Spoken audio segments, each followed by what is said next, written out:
दूसरा नेट वाला का कनेक्शन से फिर चला रहे हैं। किसी कारण से लगता है हर बार में कुछ प्रॉब्लम आया होगा। चलिए, तो अभी ये लोग कर करके परेशान हो गए, लेकिन चालू हो गया क्लास। आइए, हमारे ख्याल से हमें लगता है कि पिछले क्लास में नेचर 8 तक हम लोग देखे थे। बस कुछ ही दिन और है, 10-20 दिन, उसके बाद आपका क्लास का टाइम इतना जबरदस्त बढ़ जाएगा कि आपको होमवर्क करते करते हालत खराब हो जाएगा। आइए, तो प्यारे अभी शायद नेचर 8 तक हो गया था। जल्दी से कमेंट में आप लिख दीजिए कितना तक हुआ है। हमारे ख्याल से नेचर 8 तक हो गया था, उसके बाद हम लोग आगे बढ़ते हैं। आइए, आप भी कमेंट में एक बार लिख दीजिए तो पता चल जाएगा, कंफर्म हो जाएंगे। आप पढ़ते हैं इसलिए आपको ध्यान रहता है। हमारे यहाँ इतने सारे बैच चलता है कि किसमें क्या चलता है कुछ याद नहीं रहता है। आइए जल्दी से आप कमेंट करिए और फिर देखते हैं। कह रहा है एक बक्से में 9 दर्जन शीशे थे। एक बक्से में 9 दर्जन शीशे थे। बक्सा के गिर जाने के कारण कुछ शीशे टूट गए। निम्नलिखित में से कौन सा अनुपात टूटे हुए तथा बिना टूटे हुए शीशे का नहीं हो सकता है? ये आपसे कह रहा है, कौन सा नहीं हो सकता है। तो प्यारे, ये वाला प्रश्न बताने से पहले एक प्रश्न हम बोल रहे हैं, लिखेंगे तो प्रश्न को नहीं लिखने में समय लगेगा। हम बोल रहे हैं, आप सुन के काम चलाइएगा और वो मास्टर क्वेश्चन होगा। उसको जब आप सुनेंगे तो इन सभी तरह का क्वेश्चन आपसे बनेगा। तो एग्जाम में इस टाइप का प्रश्न रहता है। भाषा आपका जो भी लिखा रहे, लेकिन क्वेश्चन का पैटर्न यही रहता है। इस पैटर्न पर आधारित प्रश्न एग्जाम में आते रहता है। तो आइए हम आपको बोलकर काम चलाते हैं। आइए देखते हैं, जरा सुनेंगे गौर से, समझेंगे। ये आपको जो बता रहे हैं इस तरह का कंसेप्ट का मास्टर क्वेश्चन है। तो जरा हम लिख रहे हैं प्यारे, गौर करेंगे। कुछ लोग क्वेश्चन का नंबर लिख रहे हैं प्यारे, उसके लिए बोले कि टाइम बर्बाद होगा, इसलिए सैटरडे को एक्स्ट्रा टाइम में हम लोग उसको ले लेंगे। लाइव रोज जुड़ा करेंगे तो आपको पता चलेगा कि कितने बजे जुड़कर हमें होमवर्क पूरा कर लेना है। तो आगे बढ़ते रहेंगे और कॉपी में आप बनाते चलिए, नोट करते चलिए और एक दिन उसको पूरा होमवर्क हम ले लेंगे। एक सेक्शन खत्म होगा, उसके बाद उसका होमवर्क करेंगे, फिर अगला सेक्शन खत्म होगा, फिर होमवर्क करेंगे। अभी सेक्शन ए ही चल रहा है, लेकिन अभी एक नया बैच स्टार्ट हो गया है 3 बजे से, इसलिए हम रोक देते, नहीं तो 2 घंटा चलता। अभी 10-20 क्लास के बाद आपका फिर स्पीड बहुत ज्यादा बढ़ जाएगा। एक रात में टाइम देंगे और एक और टाइम देंगे तो फिर स्पीड आपका आ जाएगा। तो चलिए देखते हैं प्रश्न। कहीं पर लिखा हुआ रहेगा कि राजगीर से खुलने वाली ट्रेन के एक डब्बे में कुल 92 यात्री थे। राजगीर से खुलने वाली ट्रेन के एक डब्बे में 92 यात्री थे। राजगीर से खुलने वाली ट्रेन के एक डब्बे में, पूरे ट्रेन में नहीं, एक डब्बे में 92 यात्री सवार थे।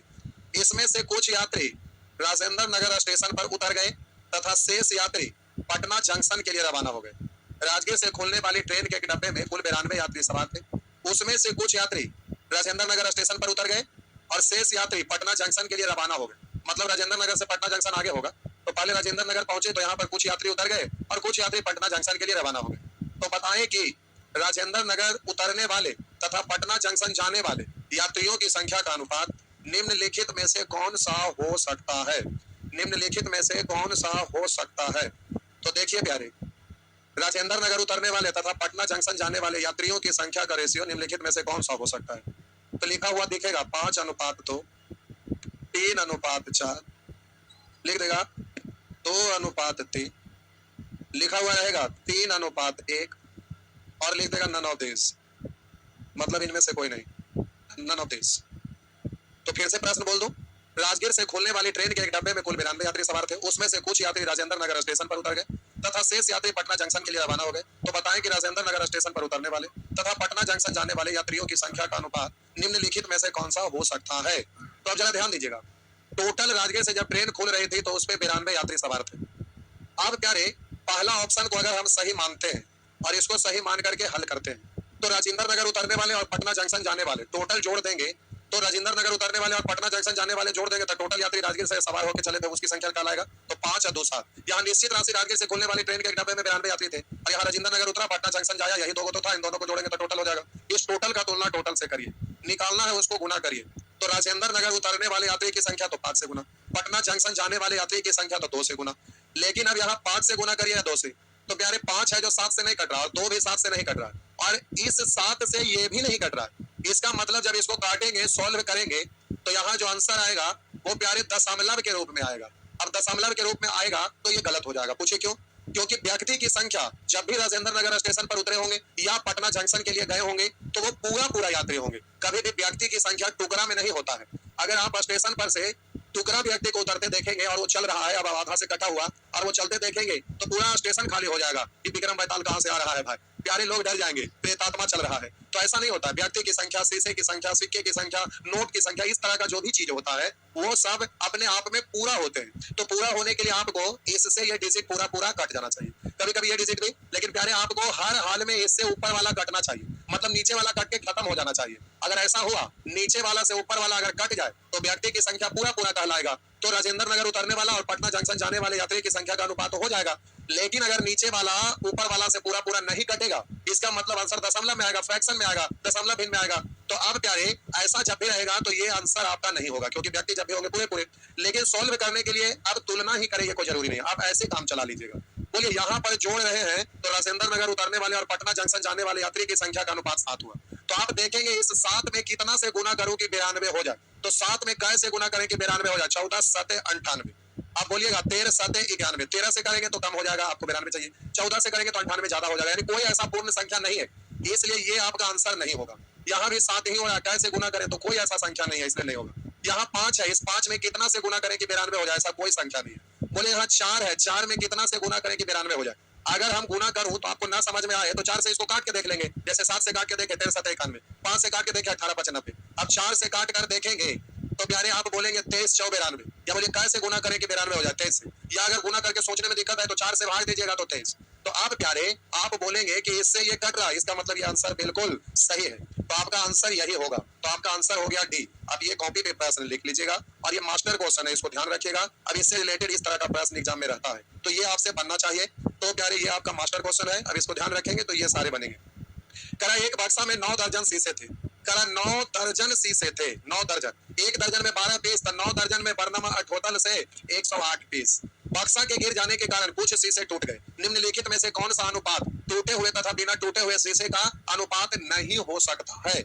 मतलब सारा ऑप्शन हो सकने वाला दिया हुआ है, मतलब सर सही है, एक गलत है, जो गलत है उसी को ढूंढना है। कह कौन सा नहीं हो सकता है, मतलब ऑप्शन में इस बार सब के सब होने वाला दिया हुआ है, एक नहीं होने वाला दिया, उसको ढूंढेंगे। तो यहाँ देखिए 7 2 9, 9 से 1 कट रहा है, इसलिए हो सकता है, और जो हो सकता है वो आंसर नहीं होगा, नहीं होने वाला आंसर होगा, इसलिए आंसर ये नहीं होगा।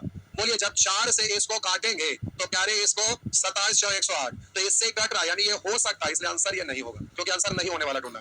5 3 8, 8 से प्यारे ये नहीं कटेगा, 8 से ये नहीं कटेगा, तो अब ये आपका आंसर नहीं, ये नहीं होगा, यानी आंसर यही होगा। तेरा 7 5 12 से ये कट रहा है, इसलिए हो रहा है, इसलिए आंसर ये नहीं होगा।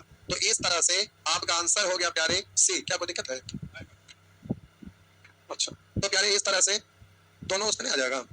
आइए, तो इस कंसेप्ट को प्यारे ध्यान रखिएगा, भूलिएगा मत, एकदम नहीं भूलना, क्योंकि क्वेश्चन आते रहता है। देखिए अभी सीजीएल का एग्जाम पढ़ रहा है बउआ, आप सभी लोग पढ़ लीजिएगा हमसे जो ये बैच चला रहे हैं, और आज के बाद कभी कोई एग्जाम पढ़े, कोई एग्जाम पढ़े, आप उस पीडीएफ को रखे रहिएगा, पीडीएफ निकालिएगा। हम दावा करते हैं कि उससे एक भी क्वेश्चन आगे का नहीं रहता है। बहुत सारे लोग कहेंगे कि सर इसका अभी एग्जाम जो पढ़ रहा है उसको यूट्यूब पर सॉल्व कर दीजिए, लेकिन हमारे यहाँ का ऑफलाइन वाले स्टूडेंट ऐसा कभी नहीं बोलते हैं। और वो स्टूडेंट ही जो ऑफलाइन पढ़ते हैं और सीजीएल का एग्जाम देते हैं, तो वो एग्जाम देकर घर पर आते हैं तो किताब लेके बैठ जाते हैं और घेर घेर के वो खुद लेके चलाते हैं कि सर ये क्वेश्चन एग्जाम में पूछा है। तो ये चीज होता है हमारे असाइनमेंट का खासियत, कि उससे बाहर कभी नहीं जा सकता है, उसके अंदर ही रहेगा, यही चीज होता है। आइए, एक लिख रहे हैं 9 और 10 मैथ का टीचर के लिए भी कवर, बिल्कुल कवर हो जाएगा। आइए, कोई एग्जाम दीजिए, जनरल कंपटीशन का सारे होंगे। कह एक कक्षा में लड़कियों की संख्या लड़कों की संख्या से 5 गुनी है। लड़कियों की संख्या लड़कों की संख्या से 5 गुनी है। एक लड़कियों की संख्या लड़कों की संख्या से 5 गुनी है। निम्नलिखित में से कौन सा संख्या कक्षा के कुल बच्चों की नहीं हो सकती है? तो बोलिए यहाँ पर हो रहा है जोड़कर 6, 6 से कटने वाला होना चाहिए, नहीं हो सकता, जो कट रहा वो होगा, बाकी नहीं होगा। तो बोलिए 6 से ये कट रहा है, इसलिए आंसर ये कर रहा है, कौन से कुल बच्चों की नहीं हो सकती? ये तो हो सकता है, इसलिए आंसर नहीं। 6 9 54 हो सकता है, इसलिए आंसर नहीं। 6 5 30 हो सकता है, इसलिए आंसर नहीं। 6 6 24 हो सकता है, इसलिए आंसर नहीं। अब 6 से 35 नहीं कट रहा है, नहीं हो रहा है, इसलिए आंसर यही। तो प्यारे इस तरह से आप आंसर दे लीजिएगा, कर लीजिएगा। आशा करते हैं कि अब आप करेंगे। बस एक प्रश्न यहाँ पर लिख दिया है इस तरह से, प्यारा निम्न में से कौन सा अनुपात इतना के बराबर, यानी जो ऑप्शन में अनुपात है इतना के बराबर, इतना का मतलब बट्टा हटाएंगे 10 2 से 4 और 2 से 5, 4 बट्टा 5 यानी 4 अनुपात था, तो ये तो कटा 5 4 हुआ, ये तो आपका 1 4 हुआ, नहीं होगा। ये आपका 4 5 है, इस तरह से आंसर 20 4 या 4 1, तो ये आंसर नहीं होगा, आंसर आपका ये होगा। आप जब आपको दिख रहा है डायरेक्ट तो सबको ऐसे काटते नहीं रहेगा एग्जाम में, टाइम बर्बाद होगा। यहाँ 4 5 हमें जो दशमलव हटाया था 2 से 4 2 से 5, हमें 4 5 चाहिए, तो यहाँ पर दिखा तो डायरेक्ट दिखेगा, तो हम सबको काट कर क्यों परेशान होंगे? तो प्यारे ये आपको डायरेक्ट ऑप्शन पे हिट करना, इस तरह से ये सब बन जाएगा। आइए, प्रश्न संख्या 95 यानी नेचर 10। तो नेचर 9 का रूल यही था कि प्यारे इस तरह का प्रश्न आपका एग्जाम में आता है, वो एक कंसेप्ट है, एक मेथड है, क्वेश्चन का एक पैटर्न है, और उस पैटर्न पर आधारित केवल रेशियो ही नहीं, जब आप प्रॉफिट एंड लॉस पढ़ेंगे वहां पर भी उस पैटर्न पर क्वेश्चन मिलेगा, जब आप डिस्काउंट पढ़ेंगे वहां पर भी उस पैटर्न पर आपका मिलेगा। नंबर सिस्टम में भी कुछ प्रश्न रहता है जो इसी पैटर्न से मिलता जुलता रहता है, लेकिन अलग तरह का भी क्वेश्चन रहता है। तो मेरा कहने का मतलब ये क्वेश्चन का एक कंसेप्ट है, एक पैटर्न है, इसको आपको माइंड में रखना है। तो इस टाइप का क्वेश्चन कभी भी आपसे पूछेगा तो आप उसको बना सकेंगे, और वो भी बहुत कम समय में, कुछ सेकंड में बना सकेंगे। आइए देखते हैं। करा 1470 रुपया को लिखा है साहब जी, 1470 रुपया को ए बी सी में इस प्रकार बांटा जाता है कि प्रत्येक के भाग में से 50 रुपया कम कर देने पर इनके भागों का अनुपात 1:3 दूर रह जाता है। प्यारे यहाँ पर हम लिख के समझा रहे हैं और जब समझ जाएंगे तो फिर लिखने की आवश्यकता नहीं होगा। लिखा हुआ 1470 रुपया को ए बी तथा लिखा ए बी 1470 रुपया को ए बी सी के बीच ए बी सी में इस प्रकार बांटा जाता है कि प्रत्येक के भाग में से 50 रुपया कम कर देने पर, यानी ए के भाग में से 50 रुपया, बी के भाग में से 50 रुपया और सी के भाग में से 50 रुपया कम कर देने पर इनके भागों का अनुपात 1:3:2 रह जाता है। तो कह रहा बी द्वारा प्राप्त धन। तो आप समझिएगा यहाँ पे आप इसको तुलना नहीं कर सकते। पूछिए क्यों, समझिए। 1470 रुपया को ए बी तथा सी में इस प्रकार बांटा जाता है कि प्रत्येक के भाग में से 50 रुपया कम कर देने पर, कह रहा प्रत्येक के भाग में से 50 रुपया कम कर देने पर इनके भाग का अनुपात इतना रह जाता है, यानी कम करने के बाद जो शेष पैसा बचा उसमें एबीसी का रेशियो 1:3 दूर था, यानी ये शेष धन का रेशियो हुआ। और यहाँ पर तो टोटल धन दिया हुआ है, इसलिए टोटल का शेष वाला से तुलना नहीं कर सकते। प्यारे रेशियो शेष का है और निश्चित राशि टोटल का है। तो अब यहाँ पर रेशियो को तो आप परिवर्तित नहीं कर सकते। क्यों भाई? आप कहेंगे सर ए के नाम पे 50 रुपया निकाला है तो इसमें 50 रुपया जोड़ दीजिए तो 51 हो जाएगा ए का रेशियो, और कहेंगे बी में 50 जोड़ देंगे तो ये हो जाएगा 50:3 और सी में अगर 50 जोड़ देंगे तो प्यारे ये आपका हो जाएगा तो 50:2 लेकिन प्यारे ऐसा जोड़ने का अधिकार नहीं होता। निश्चित राशि के साथ रेशियो को जोड़ा नहीं जाता है, ऐसा करना बिल्कुल गलत होगा। रेशियो को निश्चित राशि के साथ नहीं जोड़ सकते, तो आप रेशियो को चेंज नहीं कर सकते यहाँ संख्या को जोड़कर या घटाकर। इसलिए अब रेशियो को तो छेड़छाड़ करने से रहा, अब ये कर नहीं सकते। निश्चित राशि को छेड़छाड़ कर सकते, तो ए के नाम पे 50, बी के नाम पे 50, सी के नाम पे 50 हटा देंगे तो 50 दिया 150, तो 1470 में से 150 खत्म तो बच गया 1320। आप बोलेंगे ये शेष धन है एबीसी का 1320 और यहाँ पर 3 2 5 1 6 निकालना उसको गुना बी द्वारा प्राप्त धन, बी का तो 3 से गुना करेंगे, लेकिन अब ये तो शेष धन आपका निकलेगा बी का। अब 50 रुपया पहले मिला है तो लास्ट में इसको जोड़ दीजिएगा, तो 6 से काटेंगे 6 दूनी 12 1, 6 दूनी 12 0, तो प्यारे यहाँ पर हो जाएगा 22 3 66, यानी 660 में 50 जोड़ेंगे 710। तो इस तरह से आंसर सी होगा। लेकिन अब प्रतियोगिता परीक्षा में आप एग्जामिनेशन हॉल में रहेंगे तो इतना डाटा लिखते नहीं रहिएगा, यही से काम चलाएंगे। करा देने पर इनके भाग का अनुपात इतना रह जाता है, शेष धन है तो शेष का तुलना शेष से ये टोटल है, ये प्रत्येक के भाग में से 50 रुपया कम कर दिया गया। 3 व्यक्ति 50 दिया 150 घटाएंगे 1320 का तुलना 3 2 5 1 6 से, बी का पूछ रहा है 3 से और बी के नाम पे 50 हटाए थे जो जोड़ दीजिएगा। तो आपको इस तरह का करने के लिए डायरेक्ट आना चाहिए। तो प्यारे इस तरह से अब ये वाला प्रश्न को बना लीजिएगा, तो 4 को एग्जाम्पल के रूप में दिया हुआ है, इसको बनाएंगे। लेकिन आगे चल के इसी का एक भारी वाला प्रश्न आता है जो आगे समझाएंगे। यहाँ पर देते तो फ्रैक्शन से रेशियो लिखने के लिए अभी नहीं सीखे हैं तो फिर आप फंस जाते, तो रेशियो लिखने के लिए पहले आता। तो एक प्रश्न बहुत घुमावदार है जो एसएससी में, मेंस में, पीटी में, ग्रुप डी में भी पूछा था एक बार, तो वो क्वेश्चन बहुत स्टैंडर्ड है जो आगे आपका दिया हुआ है वहां पर मिलेगा। या पहले वाला इस तरह का असाइनमेंट यूट्यूब पर चला था जो डेमो के रूप में, उसमें पहले दिया हुआ था। अगर वो असाइनमेंट बनाते ना बनेगा तो आप ये ना कहेंगे कि सर हटा दिए हैं, वो आगे चला गया है। तो आइए यूट्यूब पर पढ़ाना और एक रियल में जो आप पढ़ रहे हैं वो दोनों में अंतर है प्यारे। यूट्यूब पर केवल हवा पानी मारना रहता है और आप क्लास में पढ़ रहे हैं, पेड करके पढ़ रहे हैं, इसके लिए पैसा खर्च करके पढ़ रहे हैं, तो बहुत अच्छा से पढ़ना होगा। तो अब हम आगे बढ़ रहे हैं। करा एक बॉक्स में हवाइए नीचे ही 11, ये वाला ना दादे जमाना से पूछते आ रहा है और आज भी पोता भी पढ़ रहे हैं तो उतना ही पूछता है। एसएससी सीजीएल का आज का जो एग्जाम हुआ है उसमें भी एक प्रश्न सिक्के से रिलेटेड था। आज जो एसएससी सीजीएल का एग्जाम पड़ा है उसमें भी प्यारे फर्स्ट सीटिंग में ये वाला क्वेश्चन था, एक प्रश्न था। तो सिक्के से रिलेटेड आज से नहीं, आपको यकीन नहीं होगा, लाइब्रेरी में आप जाइए, ये सब लाइब्रेरी नहीं जो अभी मार्केट में खुला हुआ है, ये सब लाइब्रेरी थोड़े कहलाएगा। ये तो एक समझिए कि क्यूज टाइप का बना हुआ है, उसमें सब लोग बैठते हैं और अकेले पढ़ते हैं इसलिए क्यूज भी नहीं बोल सकते हैं। तो ये लाइब्रेरी का मतलब क्या होता है? लाइब्रेरी का मतलब वहाँ हर तरह का किताब उपलब्ध होता है, तो कोई भी व्यक्ति सारे तरह का किताब खरीद नहीं सकता। दुनिया में एक से एक तरह का किताब है, तो सारे तरह का किताब तो लोग खरीद नहीं सकते और आप पढ़ते रहते हैं और कोई किताब का जरूरत पड़ गया, कोई टीचर या कोई स्टूडेंट या कोई गार्जियन या कोई व्यक्ति किसी किताब के बारे में बोले कि बाबू इस किताब का इस नंबर पेज को पढ़ लेना या ये किताब को पढ़ लेना, उसमें कुछ बात है, तो आप लाइब्रेरी में जाते हैं और वहां पर किताब ढूंढते हैं और वो किताब मिलता है तो उसको पढ़ते हैं। आजकल परिभाषा ही हर चीज का बदल जा रहा है। तो आजकल लाइब्रेरी का मतलब जो जहाँ पर जाके लोग बैठ कर घर से किताब ले जाते हैं, 2 घंटा 4 घंटा एसी का हवा लेते हैं और वाईफाई लगा रहता है तो अपना मोबाइल में रिचार्ज ना करके वाईफाई का एंजॉय लेते हैं, तो उसको लोग लाइब्रेरी बोलते हैं। लाइब्रेरी का मतलब ये नहीं होता है। आप कॉलेज वगैरह में जाते हैं या प्रॉपर वे में कहीं कहीं लाइब्रेरी बना हुआ रहता है। यहीं पे पटना में देखिए, यहाँ से थोड़ा सा आगे जाते हैं खुदा बख्श लाइब्रेरी है, बहुत बड़ा है। वैसे ही लाइब्रेरी जो प्रॉपर होता है उसमें किताब दुनिया भर का रखा रहता है। मैथ का किताब पलटिएगा ना तो यकीन नहीं होगा, 5-5 हजार साल पहले का किताब पलटिए उसमें भी मिलेगा। लेकिन पहले वहां पर सिक्के की जगह पर, नोट की जगह पर वहां कुछ और चलता था। तो उस तरह का टर्म लिखा रहेगा। पहले का यूनिट प्यारे जैसे आप वजन ही करते हैं तो केजी, पहले का वजन कुछ अलग रहता था, पसेरी, मन, जो कि अभी भी रहता है, गांव में आप यूज करते हो, लेकिन पहले और भी पहले जाते हैं तो पाउंड ये सब चलता था। तो किताब में क्वेश्चन का लैंग्वेज यही रहेगा, लैंग्वेज यही रहेगा, केवल ये जो डिजिट वगैरह, सिक्का, नोट, ये सब लिखा रहता है, उसके जगह पर कुछ और रहता है। तो ये सब क्वेश्चन आज से नहीं, 5,000 साल पहले से का किताब लाइब्रेरी में जाके ढूंढिए तो वो मिलेगा और उसमें भी दिखेगा। यार कभी कभी हम लोग लाइब्रेरी में जाते हैं तो खूब एंजॉय करते हैं, बहुत पुराना पुराना मैथ का किताब पलटते हैं, देखते हैं कि पहले के जमाने में लोग क्या पढ़ते थे। यकीन मानिए आप एक बार लाइब्रेरी में चल जाइएगा ना तो आपको लगेगा ना कि आप कुछ भी नहीं है। पहले के लोग इतना ना पढ़ पढ़ के लोग चले गए हैं, ऐसा ऐसा नियम बना के चले गए हैं। आज के डेट में लोग वैदिक मैथ के नाम पे जब लिखते हैं थंबनेल पर कि वैदिक मैथ, तो लोग खुश हो जाते हैं और उसको देखने जाते हैं, पढ़ने जाते हैं। तो सोचिए आज आप उसको देखकर खुश हो जाते हैं, मतलब आज के डेट में भी आपकी नजर में मैथ का कोई ऐसा ज्ञाता ना है तो आप सोचते हैं कि पहले वाला बड़ा अच्छा चीज रहता था, तो उसको देखकर आप खुश हो जाते हैं कि ये तो बड़ा गजब का चीज होगा। तो सोच लीजिए कि पहले के लोग कितना माइंडेड थे, मैथ का जो रूल पैदा किए थे वो कितना अच्छे अच्छे रूल पैदा किए थे। आज के डेट में होता क्या, स्टूडेंट हो या टीचर ही हो, देखिए आप विशेष करके दिल्ली के जो मास्टर रहता है, गिन के 10 को क्वेश्चन लाएगा, लेकिन ऐसा बोलेगा जैसे लगता है कि मैथ को ये पैदा ही किया है। तो बहुत सारे लोग 2 को क्वेश्चन बनाने के लिए जान जाते हैं तो लगता है कि पूरे ब्रह्मांड का सबसे बड़ा मैथमेटिशियन ही है। जनरल कंपटीशन का तैयारी करने वाले टीचर मैथ का क्या जानते हैं, कुछ नहीं, जनरल कंपटीशन में मैथ रहता ही कहाँ है। मैथमेटिक्स तो आईआईटी वाले लोग पढ़ते हैं, उससे भी बहुत सारे लोग जो रिसर्च करते हैं वो लोग मैथ पढ़ते हैं और उन लोगों के पास ज्ञान का कुछ कमी नहीं रहता, खजाना रहता है। तो अब ये होता है कि जैसे मॉडिफाई करते गए कुछ कुछ नए तरीके से, तो वो सब चीज कुछ कुछ मिलता है। आइए देखिए, जैसे खाटी मेथड ही है, तो प्यारे वो खाटी मेथड हमारा क्यों आया। हम एक बार घर से भाग गए थे, किस्सा कभी हम सुनाएंगे। घर से भाग गए थे तो 4 साल तक भागे रहे थे बाहर। तो उस समय हमें डायरेक्ट पढ़ाना था और कंपटीशन का चीज पढ़ाना था, कुछ पढ़े हुए नहीं थे उस तरह का। तो जो ज्ञान था उसी को करते चल गया और डेवलप होते होते वो खाटी मेथड का रूप धारण कर लिया और वो अलग तरीका का रूल बन गया। तो कभी कभी कुछ चीज अलग आपको दिखेगा। आइए देखते हैं। तो ये सब क्वेश्चन एग्जाम में पूछते रहता है। बहुत सारे लोग देख के समझते हैं कि ये सब क्वेश्चन बहुत पुराना हो गया, लेकिन मतलब उससे नहीं है, आपको बनाने के लिए आना चाहिए कि स्पीड में कैसे बनाएंगे। तो देखिए लिखते हैं, शुरू में लिख के बनाते हैं फिर डायरेक्ट बनाएंगे।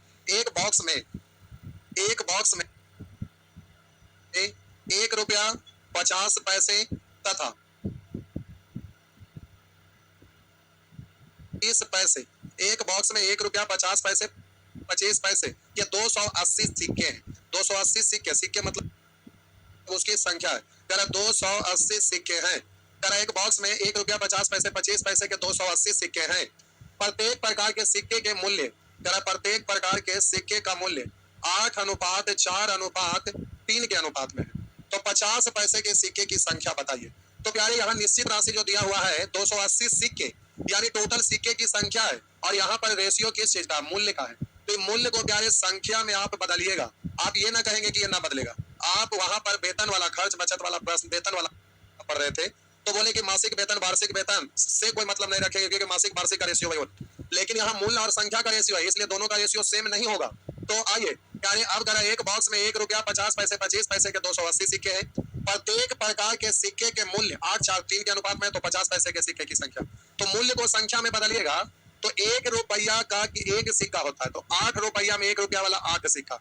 और बोलिए 1 रुपया में 50 पैसा वाला 2 सिक्का था, 4 रुपया में 8 सिक्का। और 1 रुपया में 25 पैसा वाला 4 सिक्का होता, तो 3 रुपया में 4 दिया 12 सिक्का होगा। अब टोटल सिक्के का तुलना टोटल सिक्का से, 12 8 20, 20 और 8 28 निकालना है, उसको गुना 50 पैसे के सिक्के की संख्या। 50 पैसे के सिक्के की संख्या तो 8 से गुना, 50 पैसे वाला सिक्के का मूल्य तो 4 से गुना, अगर 25 पैसे के सिक्के की संख्या तो 12 से गुना, 25 पैसे के सिक्के का मूल्य तो 3 से गुना। उसी तरह से 1 रुपया के सिक्के की संख्या तो इस 8 से गुना, अगर 1 रुपया सिक्के के मूल्य तो इस 8 से गुना। तो 1 रुपया वाला में 6 को सिक्का 6 रुपया होता है, इसलिए दोनों में से किसी से बात तो बराबर हुआ। तो अब यहाँ करा 50 पैसे के सिक्के की संख्या, तो प्यारे संख्या तो 8 से, इससे कटेगा 10 बार, तो 10 8 80 और इस तरह से आंसर। लेकिन एग्जामिनेशन हॉल में रहेंगे तो इतना लिख के परेशान नहीं होना है, ये सब चीज लिखिएगा तो आपका टाइम नष्ट हो जाएगा। तो देखिए डायरेक्ट करना है। 280 सिक्के हैं, सिक्के का तुलना सिक्के से, प्रत्येक प्रकार के सिक्के के मूल्य, रेशियो किस चीज का दिया हुआ है, मूल्य का, तो इसको संख्या में बदलिए। तो 8 रुपया में 1 रुपया वाला 8 सिक्का, और 4 रुपया में 50 पैसा वाला 1 रुपया में 2, तो 4 रुपया में 8, तो 8 8 16, और 25 पैसा वाला 4 तिया 12, 16 12, 16 2 18, 10 28। जो भी पूछ रहे 50 पैसे के सिक्के की संख्या, तो मूल्य है 4 लेकिन संख्या होगा 8, तो काटेंगे 10 बार, तो आंसर 80। आपके पास इतना योग्यता होना चाहिए, इतना स्थिरता के साथ इसको बनाइए कि प्यारे आप डायरेक्ट यहाँ तक पहुंच सके, और हर हाल में यहाँ तक आपको योग्यता बढ़ाना होगा। अगर लिख के करते हैं तो काम नहीं होगा, यहाँ तक आपको पहुंचना होगा। उसके लिए जो भी प्रश्न नीचे में दिया हुआ है उसको आपको बनाना है। फिर सेक्शन बी में आएंगे तो सिक्के से रिलेटेड वहां भी प्रश्न आएगा। अभी केवल इस कंसेप्ट से रिलेटेड है वो वाला प्रश्न यहाँ पर आया हुआ है, तो उसी तरह से ये प्रश्न भी आपसे बनेगा। अब प्यारे एक प्रश्न और ये बनाते हैं और उसके बाद एक और, बस फिर उसके बाद आपसे बनेगा। तो आइए देखते हैं।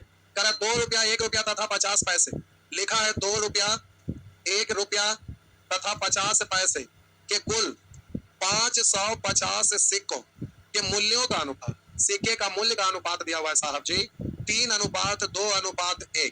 तो अब कह रहा 2 रुपया के सिक्कों की संख्या क्या है, तो आपसे संख्या पूछ रहा है। ये दिया हुआ भी संख्या, तो तुलना करने के लिए हमें मूल्य का रेशियो को चेंज करके संख्या में बदलना है। तो बोलिएगा 1 रुपया में 50 पैसे के 2 सिक्के, और 2 रुपया में 1 रुपया वाला 2 सिक्के, और 3 रुपया में 2 रुपया वाला, तो आप कहेंगे 1.5 सिक्के। क्या बोलेंगे? 1.5 सिक्के। अब बात रहा इस सिक्के की संख्या है, तो अब 1.5 लिखा हुआ है, तो आप कहेंगे कि सर 1.5 सिक्का हम देंगे तो आप लेंगे क्या? तो बिल्कुल नहीं प्यारे। सिक्के की संख्या जब भी होता है तो पूरे पूरे, व्यक्ति की संख्या, सिक्के की संख्या, नोट की संख्या, शीशे की संख्या, ये सब जब भी होता है तो पूरे पूरे होता है, एक टुकड़ा में नहीं होता है।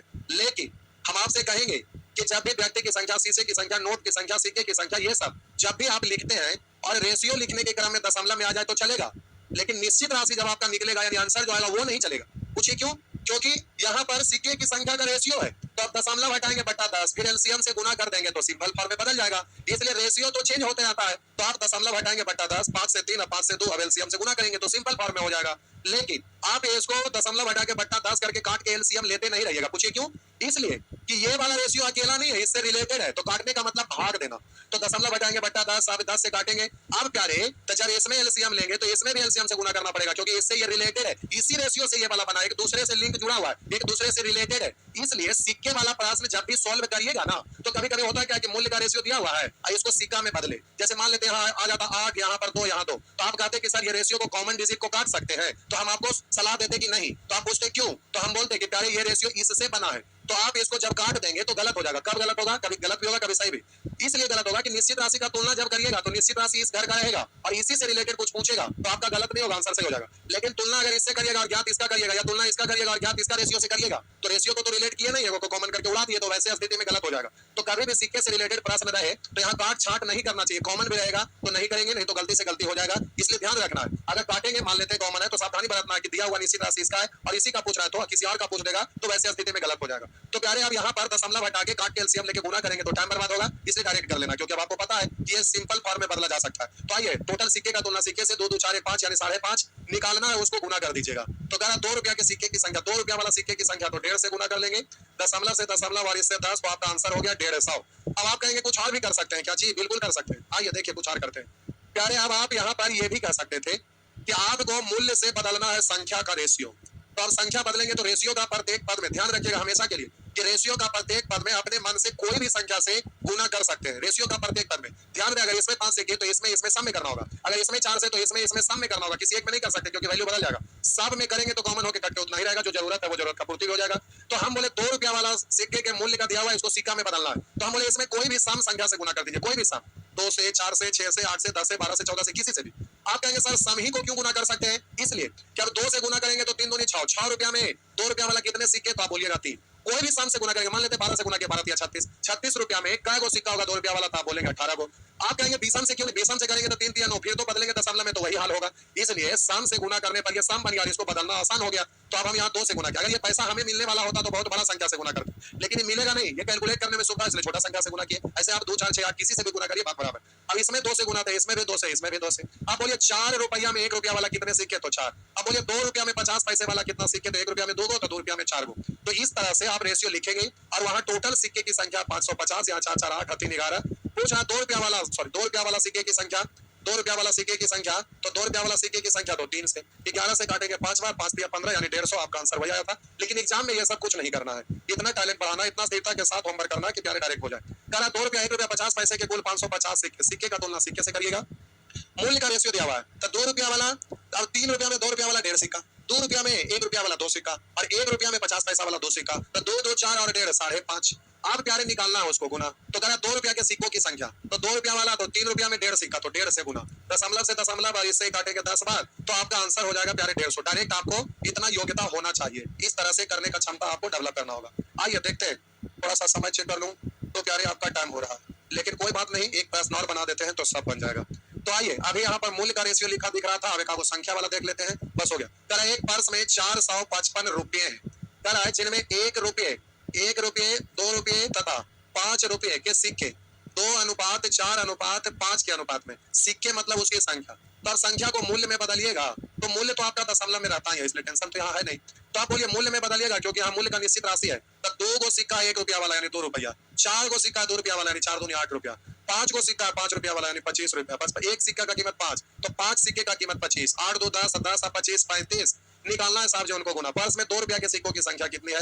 तो 4 से। 2 रुपया का सिक्के का मूल्य तो 8 से। अब ये ना करके आपको डायरेक्ट तुलना करना है, जैसे एक कर दूं प्यारे, आपको डायरेक्ट तुलना करना है।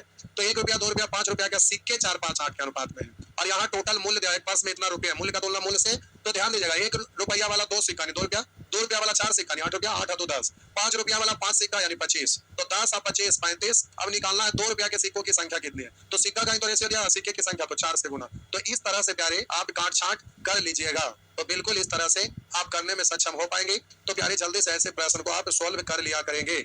चलिए काटना है तो काट भी सकते हैं, डायरेक्ट भी आपको सिखाए थे उससे भी आप कर सकते हैं। तो अब इस तरह का प्रश्न का आप जवाब देंगे। अगर काटना चाहेंगे तो काटिए, 5 से कटेगा 7 और 5 से 5 9 45 और यहाँ 5 इकाई 5 13 7 91 और 13 54। तो आंसर भी डायरेक्ट भी बोलेंगे, लेकिन अभी सिखाया आपको नहीं है इसलिए ऐसे काम चलाइए। तो प्यारे ये वाला सेक्शन आज थोड़ा समझाने में ज्यादा टाइम गया है, तो आप इसको बना लीजिएगा। नेचर 11 तक हो गया यानी 9 10 11। आप प्यारे अगले क्लास में हम लोग नेचर 12 से सीखेंगे। तो नेचर 12 से आगे बढ़ते रहेंगे। सेक्शन ए खत्म होने के बाद बी पर आएंगे, सी पे आएंगे।